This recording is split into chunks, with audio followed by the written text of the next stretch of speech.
This is going to be my first year anniversary episode. I would have completed 12 episodes by this episode, and I'm very, very fortunate to have Carol Ashton from Ontario, Canada, participating in this Captivated series podcast. A quilter who loves all kinds of textiles and has been seeing and feeling textiles from a very long time. She has taken the path of also learning and teaching Kawandi quilts. That is what is going to be our topic of discussion today, her perspective on the Kawandi quilting. So, Carol, thank you so much. Welcome. It's early morning for you. Good morning. I'm very fortunate to have you as my guest. How are you? Well, I'm fine, thank you, Bishika, and thank you for having me. This is very exciting.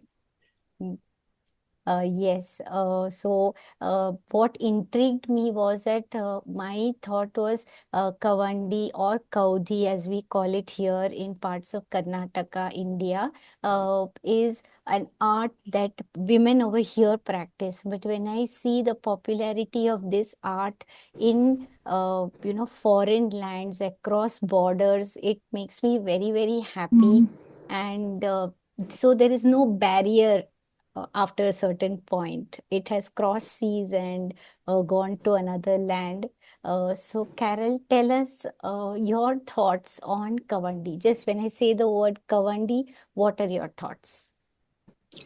The first time I ever saw one, it was on like YouTube and Pinterest and stuff. There wasn't much. It was like maybe around 2015. And they were just so joyful and they were unique. And each one was so different. And they were a puzzle because Yes. they were like nothing I had ever seen before. And I wanted to know more, but there wasn't a lot out there at that time. So I just kept looking, and I did find a YouTube on YouTube a video with Margaret Fabrizio. Yes. She lives in San Francisco, and she's quite a character too. And she felt the same about the Kawandi as I did. Like Mhm. it was just amazing to see. And she went that step further by traveling to India to Yeah. actually meet the city people, and she Yes. learned. So I watched a lot of her videos, Okay. and she did do a little 5 minute thing at the end where she demonstrated how she did it just Okay. very quickly. And I thought, okay, and I searched on YouTube for stuff, and there was nothing out there. Hmm. And then a couple of years goes by, and I heard of Sujata Shah and the Root Connection. Yes. And so I tried to get into classes with her, like on Zoom. Couldn't do it. They were filled up in seconds. So another couple of years goes by, and all of a sudden COVID hits. Yes. And I thought there was a little bit more about Kawandis out there. So I thought, I'm just going to sit down and I'm going to make one. And it might not be right, but it might be right. And I had gleaned enough to know that there were no raw edges and you turn them under. And so I started, and I made my first Kawandi, and it's still probably one of my favorite ones, Okay. even though it's not perfect, but I just love it. And what happened is the little local quilt store by us asked everybody to put some of their pieces in of whatever they made. Mm-hmm. So I put in my Kawandi, and everybody wanted to know how to do that. Hmm. So I thought, okay, I'll show them what I know and tell them as much as I know about it. Okay. And so that's how it all started. And I finally did get a class with Sujata, but it was only after I'd been teaching already some classes. Okay. Um, and I was pleased to know I had kind of figured it out anyway. So that was great. But Sujata is lovely. Yeah. So if you get an opportunity, Yes. definitely take a class with Sujata. 100%. Yeah, yeah. Yeah, so it's wonderful. I think instead of you finding Kawandi, the Kawandi found you in a way, and both of you connected. Because in 2015, I'm sure the popularity of Kawandi was not as much as it is today. There was very little. And but now seeing also the work of Anathan Reddy, Okay. what she's done bringing the quilts to America and having shows and things. There's still not much knowledge or awareness in Canada. We're kind Mm-hmm. of, off the radar for most stuff. Okay. But yeah, you can see what she brings so much of the history of the people, which I think is really, really important. Yes. But it's also like culturally, we all share these needs we need blankets for our families, we need clothing for our bodies, we all Yeah. need that. Yeah. So some of these things, there's a crossover, I guess, is what Yeah. it is. Yes. So So how mhm. big was the first Kawandi that you made? I'll I'll show you my first Okay. Kawani. It's Yes. just Yes. right here. Wonderful. Oh, beautiful. And you made this on your own without knowing how to do it.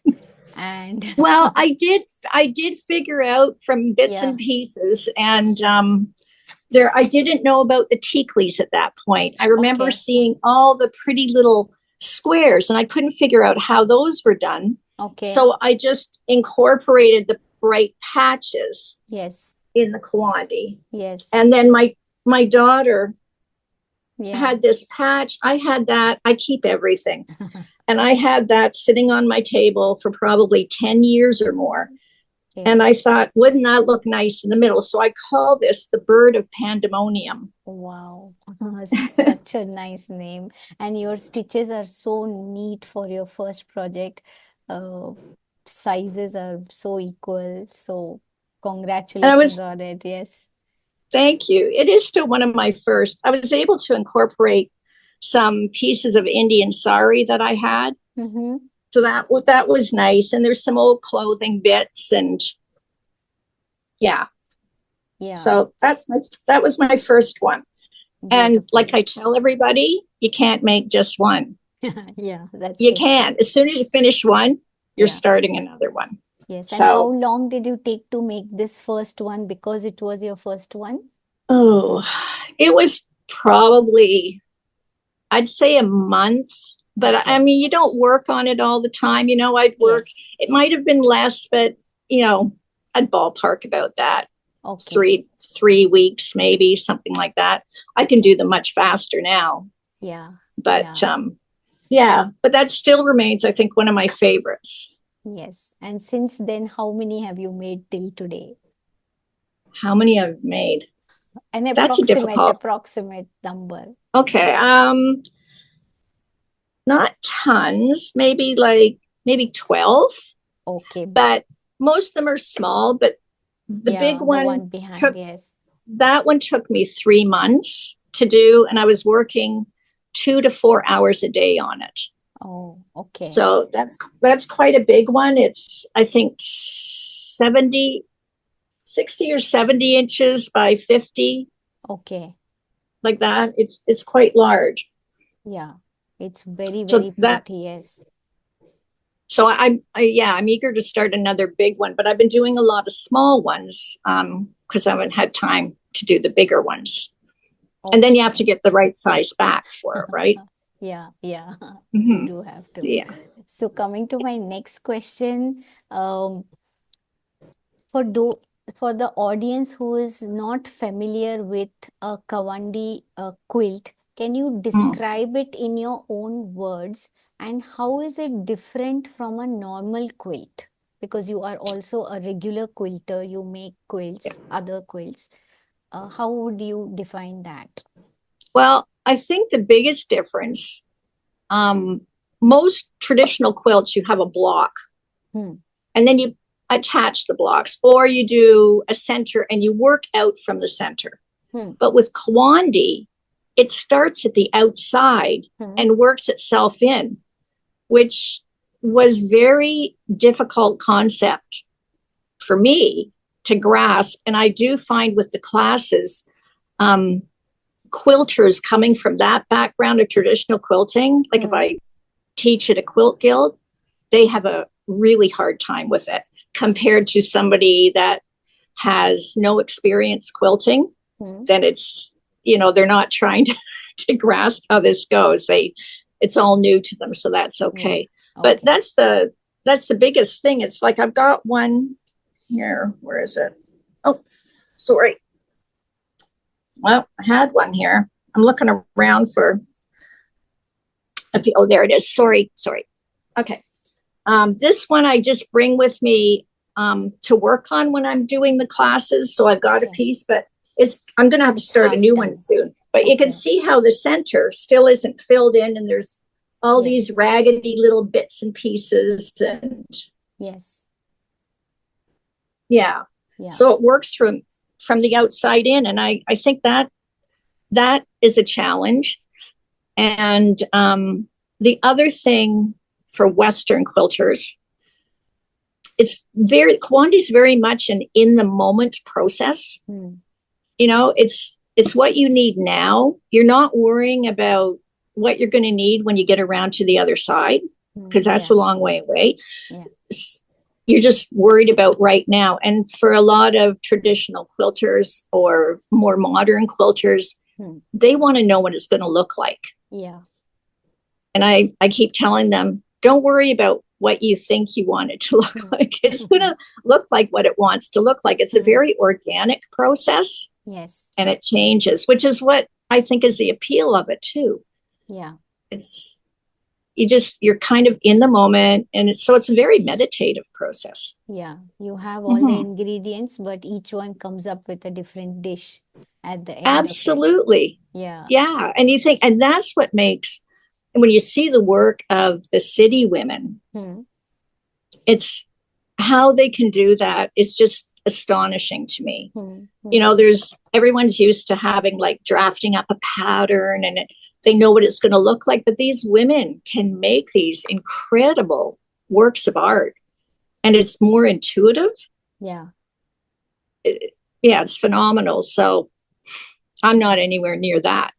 But I mean, it's a journey, right? So yes, yeah. it's a journey. So it's the city women's hands and eye coordination that tells them which piece to pick up next and place it for the quilt to look brighter and better. Yeah, no, I know, with the patterns, with the little tiklis that they make. Yes. I've tried to do that in a few pieces, Yeah, and the one that it's you hard. showed, the one that you showed just now, the half done project that has a few ticklies on it, I saw. Yeah, Yeah. more randomly placed. Yes. Yeah. Could you So please that one will tell be. our audience what does a tickly mean? There's a tikli. Well, I was told that a tikli means like a tickle. The translation is like a little tickle. I think it's just a little embellishment.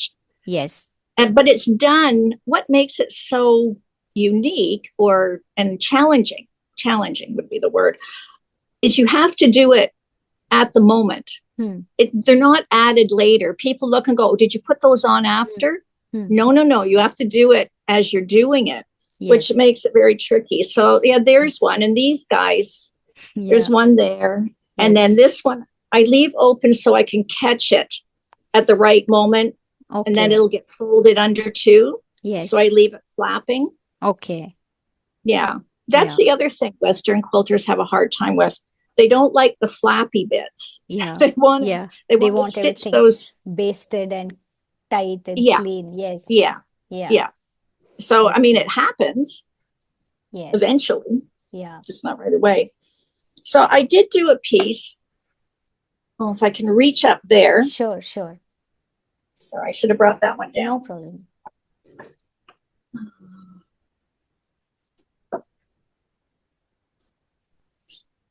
Oh, gorgeous this one is. So that's where I actually tried to plan in my head doing these corner pieces and the cornerstones, and then do like little 9 patches. Yes. So are they 9 patches or are they 4 patches? They look like 4. Well, I guess you'd call it, it's like a little 4 patch, but if you had a bunch of them, then they become like 9. Yeah. Because it's just the tiklis. Yeah, it's beautiful. So you said that you call these square blocks the tiklis.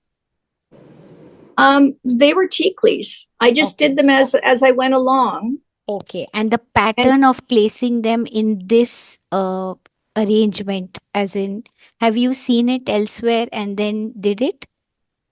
I looked at all this. I look all the time at Anison Reddy's posts. If you want to see the Yeah. work of the city women, she's phenomenal. What she's doing, Yeah. cataloging and recording all their stuff. I just keep looking at their pictures Wow. and wanting to try to do that. Yeah. And So even the side, the L shape motifs on the corners, the green ones which you yeah, have put, that just looks gorgeous. thank you. Yeah. But when they do it, they'll do like three of those L-shaped things in the Yeah. corner. So it's yeah, everyone I learn a little bit every time I do a new one. I Yeah. try something new. Here's another one I did. Actually, I just finished this last night. Okay. Wow. So that's with the Yeah. With the tiklis, where it makes ticklies. it look like, yeah, and it makes Yeah. it look like it's taking a bite out of the other color. It's funny. Yeah, Yeah. Yeah. I'm It calling also this the hmm? it also Yeah. looks like a ladder that you can climb and go up someplace. Yeah. And Yeah. then there's little tiklis here. And Yeah. so I'm having lots of fun with the tiklis. Yeah. And I'm you were calling mentioning this, you're calling it? I'm calling it the parrot and the orange. The parrot's up here and the orange is down there. So, Yeah. Interesting. So do you give a name to each of your quilt, Carol? yeah, I've started to most of them I have. Yeah, I Okay. have. Okay. Just because they like it at the quilt store, when you submit anything, Hmm. they want a name with Yeah. stuff. So I never used to name stuff, but now I do. Okay. So what is the name that you've given to the one behind you, the big quilt? Okay. Well, that one's got a special story. Okay. Please tell So us. this big one, the lace around it, Hmm. if you can see that, Yes, I my can. grandmother crocheted that. Wow. She crocheted that for me in 1978. Oh, And she had 19 grandchildren, one of which was me, okay. and six of her own children. So she crocheted her own six children these lace tablecloths. And then she started with all of her grandchildren. And when it got to me, I didn't want the traditional little squares. I Hmm. wanted something with a picture. So she crocheted that. It's all peacocks Wow. going around the whole thing. And there was a piece of blue linen for a Okay. tablecloth. Mm-hmm. But that was 1978. And I used it. So it didn't look very good after that, the blue tablecloth part.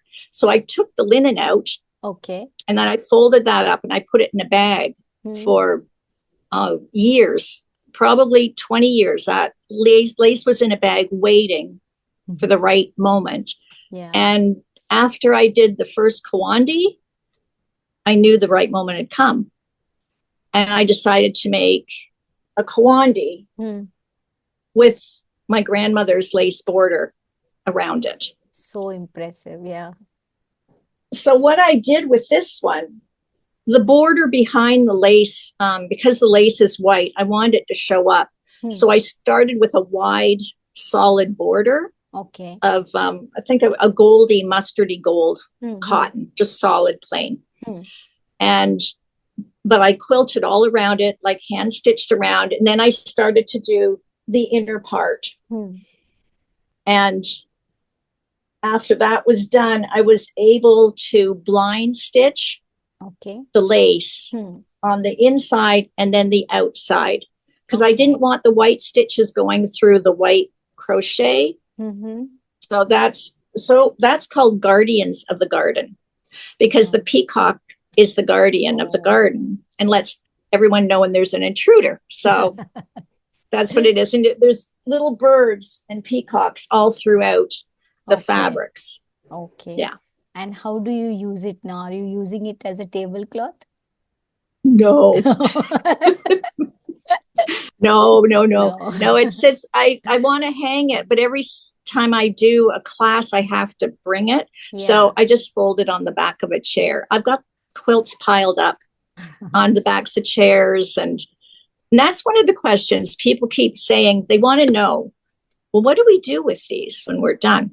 And I'm like, enjoy them. Lay them on a table, lay them on a chair. I had one lady I know, and she's making a big one and making a big pillow out of it because she has a little grandson who likes to sit on the floor. So she thought if she had a nice, beautiful big pillow cushion, then she could sit on it and play on the floor with her grandson. Wow. Interesting. So there's lots of things you can do with them, but they're just beautiful. Like they don't need to have a purpose to me. They're beautiful. Yeah. And So also, see, is that an Indian printed motif at the center of the quilt? it is. Yes. Yes. It's the quilt store, Fabric Spark. That is Okay. it's our local quilt store. Okay. And the owner, Daryl, went to India. Well, she's always ordered lots of stuff from India, and then she went to India in November Okay. to do block printing and stuff like that. Yeah. Brought tons of fabrics back. But yeah, that was from the shop, and I thought that would be nice in the middle. Yeah, that's like the icing on the cake. When you say Yeah. garden, it matches with, the garden theme. Yeah. So yeah, yeah, Yeah.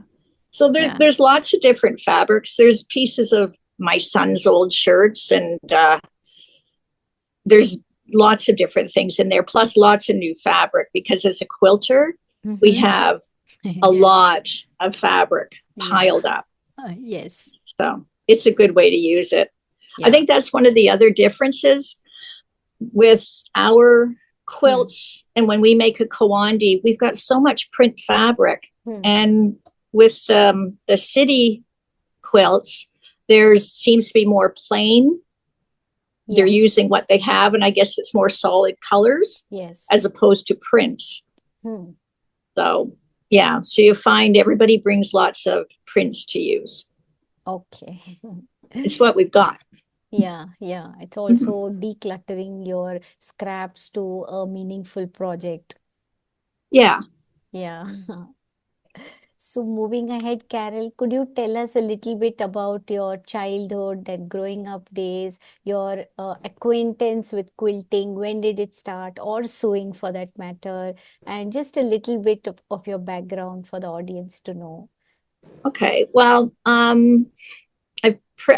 was raised in Toronto, so in the city, and I just have a brother, so a small family, but I have lots of cousins and things that lived for more up in a little town further north.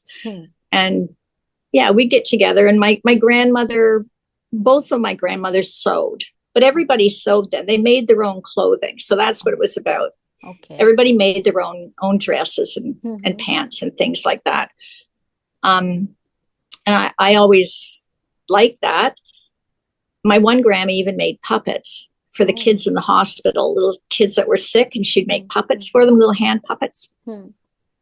So I had that, but it wasn't probably until I was about 12 or 13, and I became friends with someone who became my best friend, and she sewed. And so I started sewing with her, and we'd make outfits for school. So we'd shop on the weekend for fabric, and then we would sew. And on the Monday, we'd have a new outfit for school.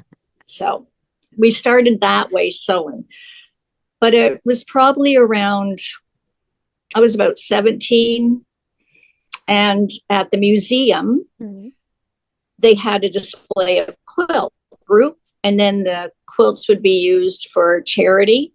Okay. That sort of thing, to make money, auctioned off to make money to give to various people.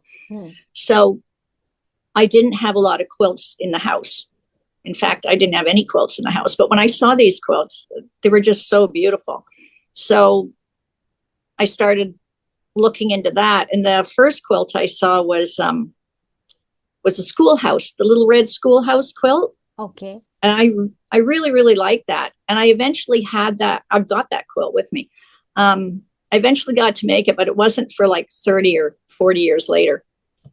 So I went to the library anyway, and got out some books on quilting. Hmm. And I started with cardboard templates, Okay. tracing around, sewing together. Hmm. I used a bed sheet and some fabric scraps, and I made a log cabin quilt.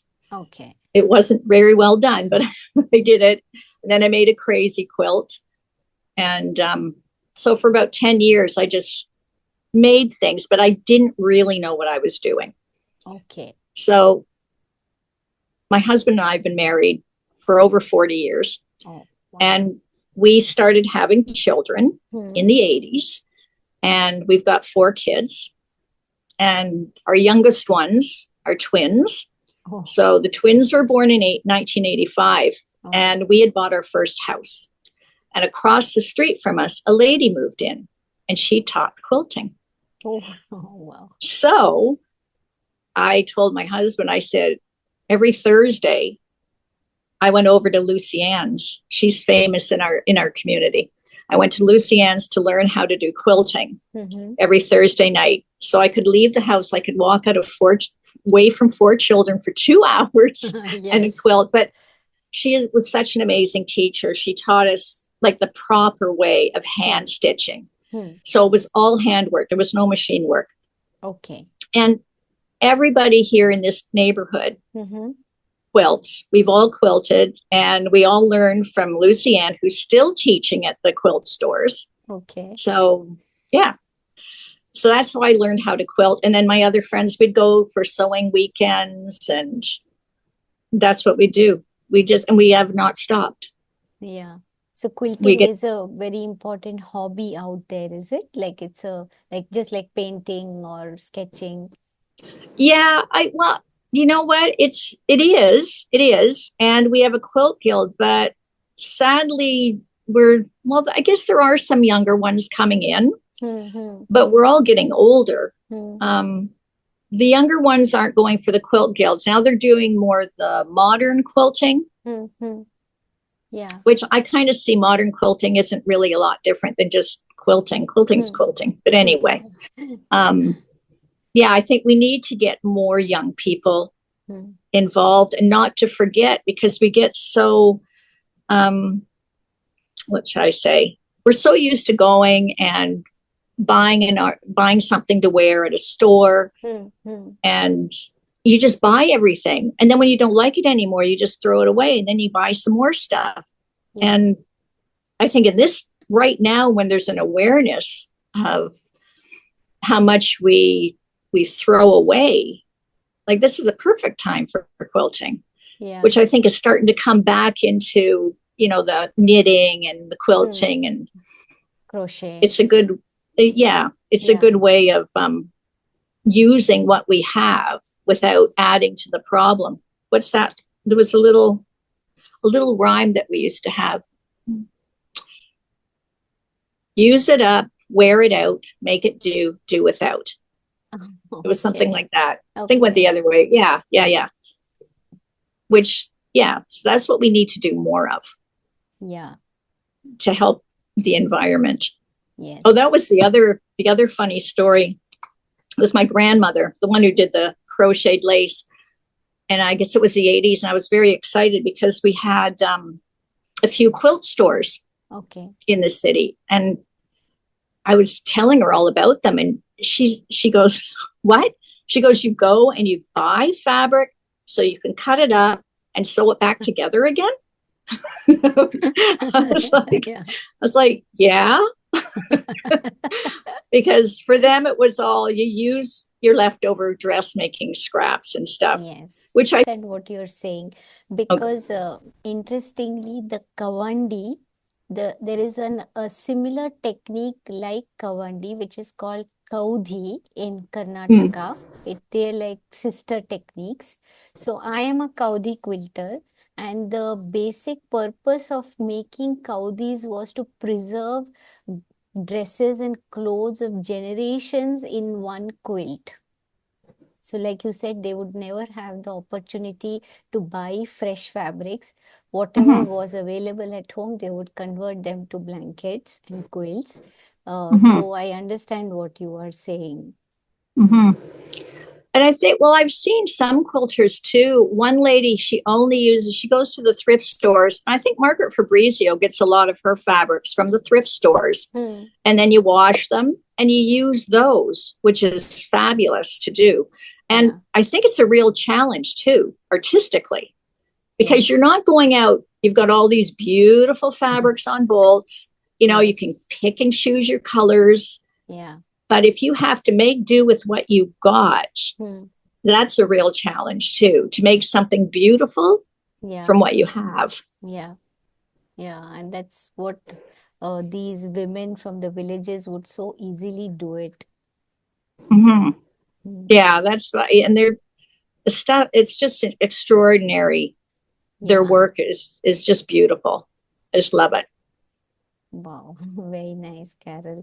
So moving on to my next question is what other types of quilts do you make? Like, do you just do Kawandi at the moment, or you are making other types of quilts? Are you using a machine, or is it only hand sewing that you're doing? If I'm in a hurry for a baby quilt, say, Hmm. then I will use my machine. I'll get Okay. it done fast. I prefer to hand quilt and I prefer to hand sew, and I do not machine quilt. Okay. To me, that's a separate art. And there's some people that are very good at it. And Yeah. I'm not one of those people, but I'm more comfortable by hand. Hmm. Um, but I will use my machine and I like to sew clothing. And my friend and I, she moved away. So I don't know, we've been doing this for almost 10 years.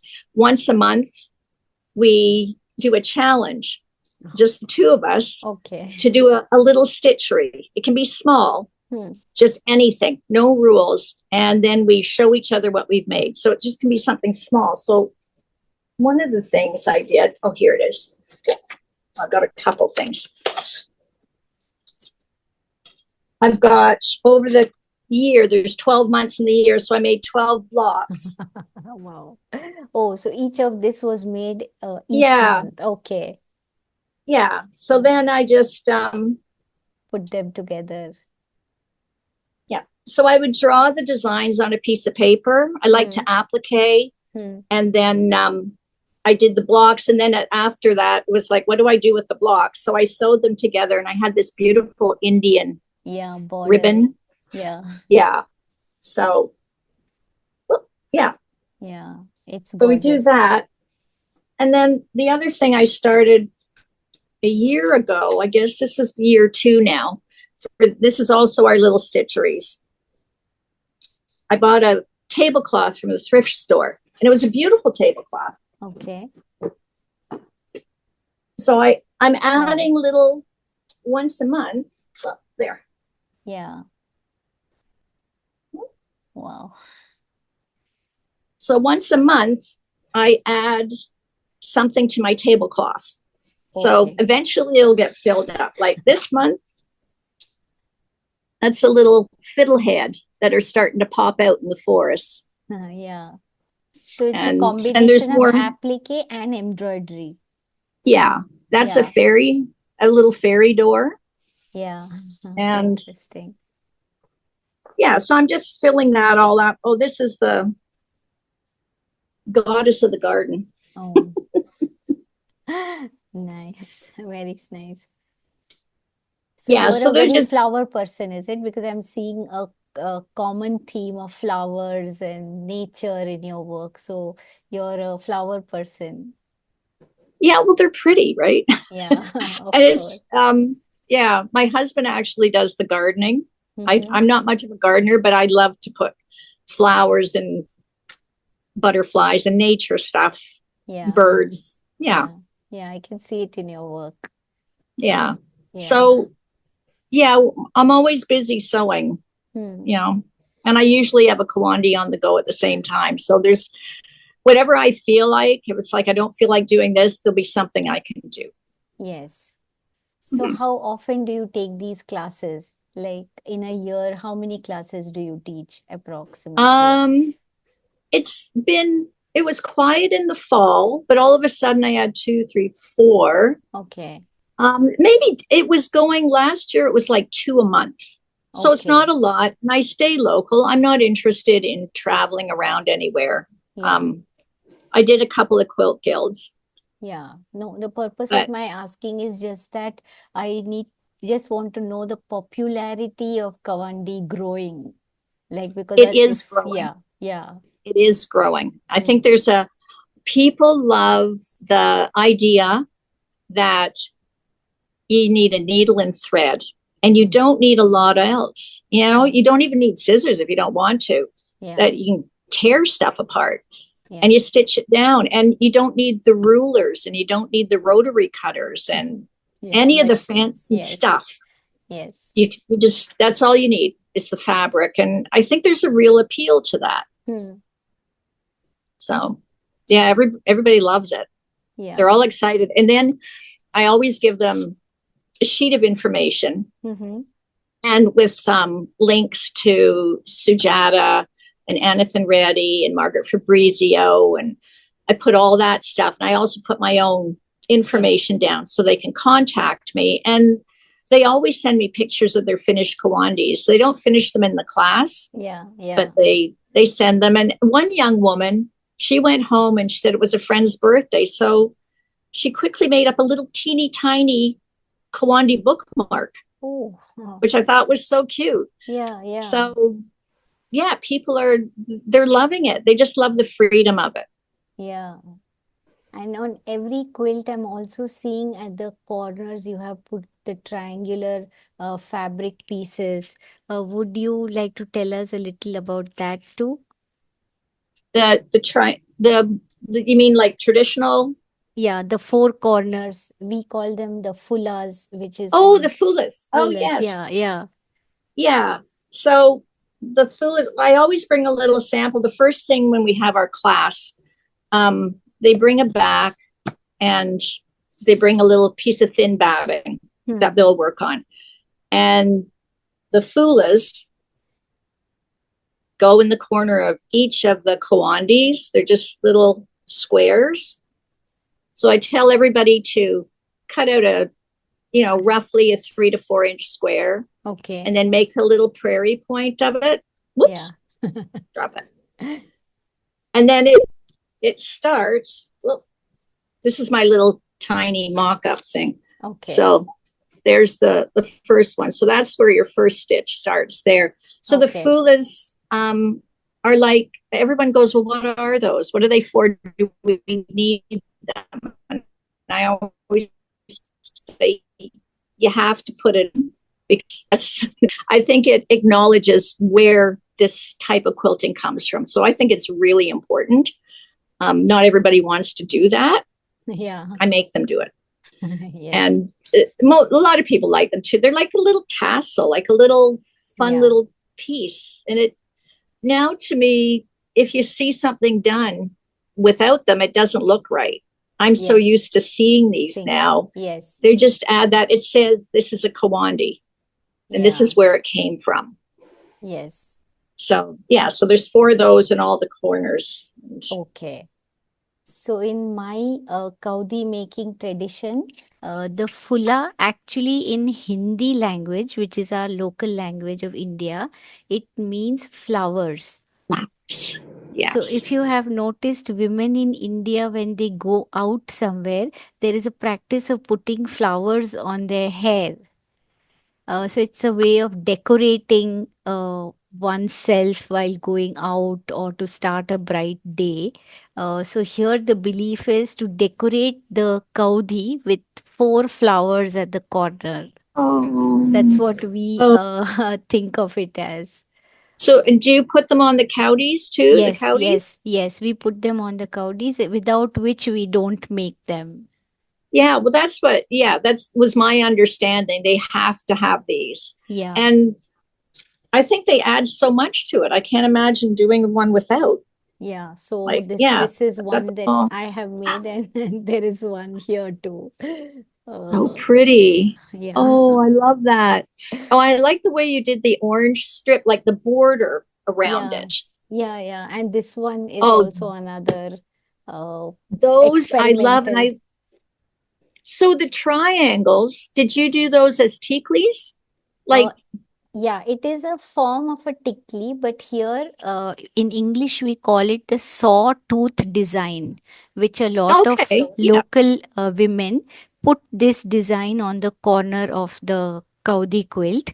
So I was just experimenting and I put a little bit of it in it. I love it. And I loved your idea of how to hang them.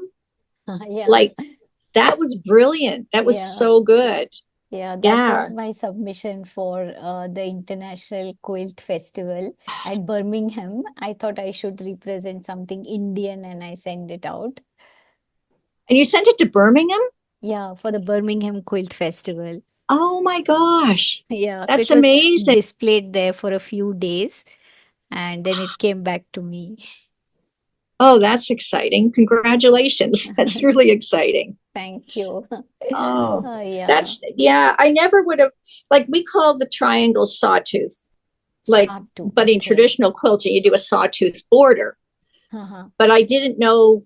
I was wondering with the tiklis, can you make them try? And yeah, I guess it would still, they'd stitch down. Yeah, so they don't make individual triangles. They take a rectangular block of fabric and they snip it at Right. intervals and they fold it in Mm-hmm. such a way that you get this shape and then they quilt on it. Okay.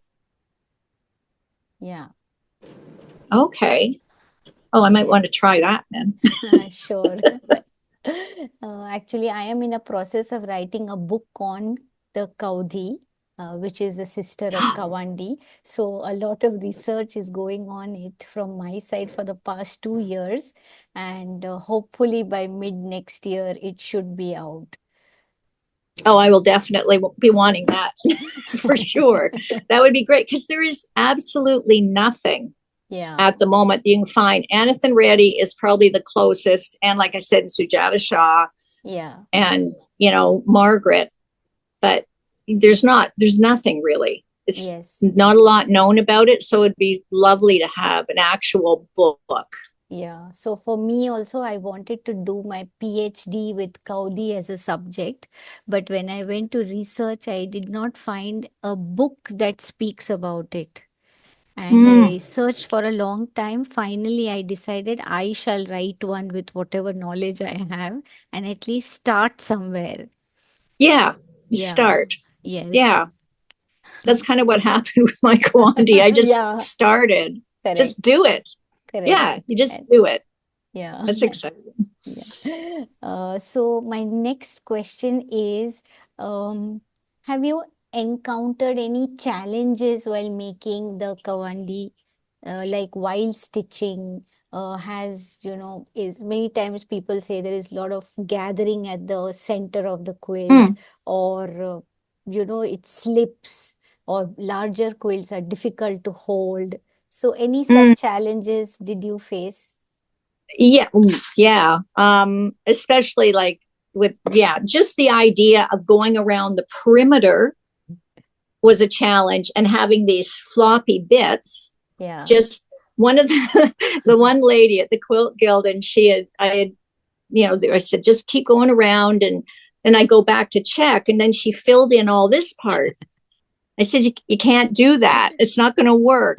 And then I had another lady that was desperate for it to look a certain way. Oh, So okay. she laid out she pressed under her scraps when she went home, and she sent me a picture, and she laid it all out, and she just thought she could sew around it. I said, that's not going to work because you're going to have flapping edges. You can't do it that way. It's not Yeah. going to work. So getting rid of preconceived ideas Hmm. is a big challenge. Yeah. Um, I find the bulk in the middle with small pieces isn't really an issue. Hmm. But I think with the big pieces it is. Now, what I'm amazed at is when I see pictures, I've got this great magazine. Actually, Okay. somebody gave Oh, it was okay. published in 2023, and there's a whole section. Oh, wow. Yeah, yeah, and Anson Reddy, which is amazing. But when you see pictures of the women working, Hmm. here we are. They're just Yeah. They're all just sitting down with these quilts bunched up on their laps. As I think as a Westerner, that's difficult. Most of us can't sit on the ground to begin with. So, I laid the big one. I find it easier if I lay it out. I've got big tables here. So I laid it out flat and I worked around it to try and keep things flat. Flat, yes. So I was able to keep it. I would think it'd be a challenge working in your lap and bunching it all up. I don't know how you get to the middle of something like that with it in your hand. So another trick I learned, and I don't have, oh, I do have it with me. Okay. Okay. This was a little tip, nothing to do with Kawandi. Okay. But it was on YouTube or what's it on? Come on, please be in here. It's a spoon. Okay. Spoon, okay. A spoon. Do you know the spoon? Is it like a regular spoon that we use for eating? Yeah. Oh. Yeah. This was actually a baby spoon, my baby spoon. And what it does, and I saw this demonstrated on Instagram. So you have your needle and you've got your quilt, say flat on the table with the spoon on top. So when you take your stitch, the needle comes up and the edge of the spoon can catch the tip to give you some leverage. Oh, okay. You can only do one stitch at a time. You can't do a group of stitches, but it really, really works. It helps when you're doing the big one in the middle. So, it's something somebody might want to try. So you just lay it on the top. It presses all the layers together. Yeah. And then when you put the needle through, it just kind of scoops the tip up for you. So like that. So you're scooping. Excellent tip. I'm sure many would want to try it out. And also I think prevents pricking your fingers, because sometimes you don't know where the needle is coming out and you prick your finger. I know. Yes. Yes. That happens quite a bit. And for needles, the other thing is we use, I always recommend the ones I like are the Sashiko needles, the ones meant for the Japanese, because they're really, really sharp, really sharp, and they're very, very strong, and they're not going to break going through all the layers. Okay. So I find that helpful to use those. How many inches would that be? How many inches long would those needles be? I always get the assorted pack. Okay. And there's long ones and there's middle size and small ones. I kind of like the middle size. It's one of those, whatever you prefer, whatever helps you. Yeah. Yeah. And the other thing that, the other challenge is people are wanting to know about stitch length, how big their stitches should be. And in traditional quilting, with fine thread and little tiny quilt needles, it was like 10 stitches to the inch. I was never able to achieve 10 stitches to the inch. There's no way. It's difficult. Yeah. So I always just tell everybody, just do it your way, the best you can, and keep it consistent, really, because everyone's stitches are going to vary. It's like our handwriting. Yeah. We all write differently too. So I just try and keep it as relaxed as possible with not a lot of, what is it? Not lessons, restrictions on it. Things have to be this way and that way. Yeah. It's more of a free-flowing, organic type of quilting. So do you do you use only white thread or you use colored thread also? When I started like my bird one, where I forgot where I put them, I used all different colors. I used the pearl cotton, which was a number 8 because I like the chunkier, and I used all the colors. And then Sujata had said traditionally it's white, and she said the colors show up better with white, and she's correct. They do. The white thread shows off the colors nicely. Yes. So I started using the spaghetti thread. It's Italian and it's a number 12. So it's finer, but it's not really fine, but it's finer than the pearl cotton. So I started using that in white, and I've done quite a few with just the white, and it's it's very nice to use. Yeah, it's very nice to see also. Yeah. Yeah. but I have used color as well. So there again, I tell everybody, whatever you like, use what you Mm-hmm. like Yeah. and what you've got too. Yeah. I Correct. did have one lady, she brought in some crochet thread. She thought, well, she had this, it was her mom's or something.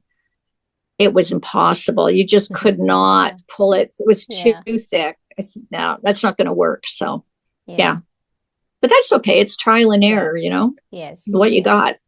Yes. Mhm.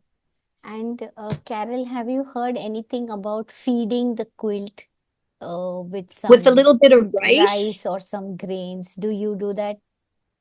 I've heard of it and I tell everybody about that, Okay. but we don't do it. Okay. Yeah. So, do you do that? Yeah. Yeah. We do that. Every quilt has to be fed. Uh, so Okay. the whole thing is, whichever when your stomach is full, Yeah. people are happy, but when you're hungry, you're irritated. So if we feed the quilt, whichever house it goes to, will we wish for a full stomach. Right. Yeah. I knew about it and I tell everybody about it, but we don't do it. I was wondering what happens if you have to wash it? So mostly it remains the way it is. Only if it gets crushed and broken, then it dissolves and comes out. But Okay. usually it stays intact because after washing, getting wet, it again dries. Okay. Yeah. Okay. Oh, that's good to know. Yeah, I knew the practice, but I didn't know. Yeah. Well, that's so the Cowdies do that too. The Yes, Cowdy quilts. we Okay. definitely do that. Every quilt has to be filled with some food grain. Okay. Yeah. My next question, after learning the Kawandi style of quilting, has your perspective on general quilting changed? Or it, Absolutely. okay, and how would you Absolutely. describe that? Um, doing traditional quilting, you are focused on making sure that everything is perfect. The Hmm. points of the triangles are perfect, and this is perfect. And this is Yeah, Quandi is just so much more freeing and yeah. relaxing. And I think by loosening up, Mm, it allows for more creativeness, more artistic expression of the quilter. And it makes the thing about Kawandi versus traditional quilts, they're so unique to the maker. hmm, It's like Kawandi's like a slow stitched improv. You're just in the moment doing it, yeah. but you're not doing it on a machine. Hmm, You're doing it by hand. So you're just slowly stitching away. And it's just so much more relaxing than traditional quilting. hmm. Like I have no plans to do a traditional quilt anytime soon. It's just, and I love them. I do love them Yeah, still. yeah. Have I you t finally did. Yeah, Sorry. yeah, yes, please, go ahead. Oh, that one when I started, one of the quilts that I saw when I was young and I Mm-hmm. really wanted to make Yeah, was the yeah, schoolhouse quilt. yeah. And I finally did make it with the help of my friends. So this is, I won't show you the whole thing, it's Yes, huge. please. Yes. But, Oh,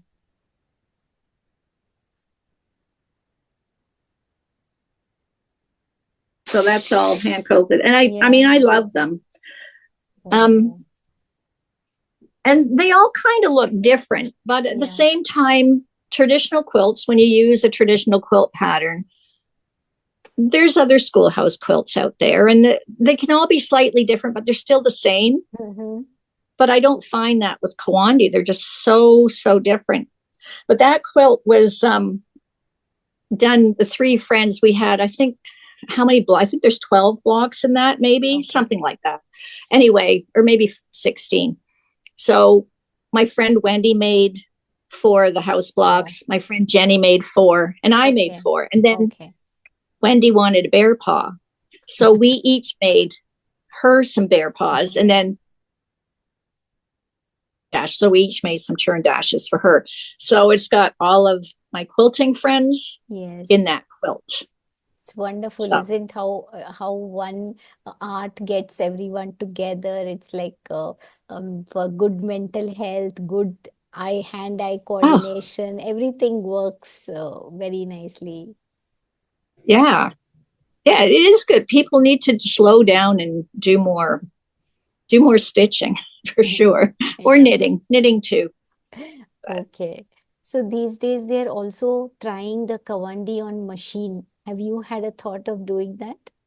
Have you tried no, it? it does not interest me at all. I've had a couple of people came to the class, and I understand. Hmm. There are some older quilters in our community, and they Hmm. cannot do the needles because of arthritis. Oh, okay. So they've tried it by machine, but I won't do that, and it to me it's not